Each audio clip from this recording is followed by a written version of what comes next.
O, ano na ngayon, keso? Ang galing mo pa naman magturo. Yung turo mo, ganyan eh. Pero yung tatlong daliri, nakatutok sa'yo. Puro ka Romualdez, Romualdez, Romualdez. Ha? Kasalanan ni Romualdez. Siya ang mastermind, siya ang punot dulo. Romualdez, Romualdez, Romualdez. Nakalimutan mo yata, yung tatlong daliri mo nakaturo sa'yo. Nagpakitang gilas po itong si Kilay. Kasi, pinanonood siya ni Inday Sayad. Diba? Nung nag-speech siya sa Senate. Sorry. Nung nag-speech siya sa Senate, nanonood. Doon po, nakaupo si Inday Sayad.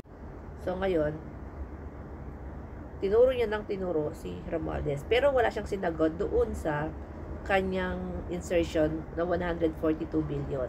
Wala siyang sinagot doon sa 30 million na cash donation ng isa sa mga kontraktor ng DPWH na nakakuha po ng napakaraming project sa Sorsogon. O, diba? Nag-donate ng 30 million noong 2022 sa kanyang campaign. Ngayon, nakakuha po ng napakaraming project.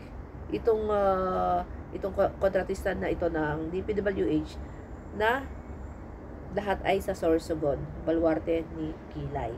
So, ngayon, may kaso na po si Kilay, ha? Ethics complaint. Ako, Kilay, kapag yan napatunayan, hindi ka na talaga makakatakbo kahit barangay tanod. Alam mo kung ano ang lamang sa'yo ni Romualdez ngayon? Si Romualdez hanggang ngayon wala pang kaso. Hinihintay namin si Gutesa na sumipot sa DOJ at sa NBI para masampahan ng kaso si Romualdez.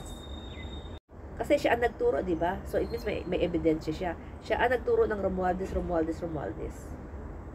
So, hinintay po siya ng DOJ, ng NBI, pero no show.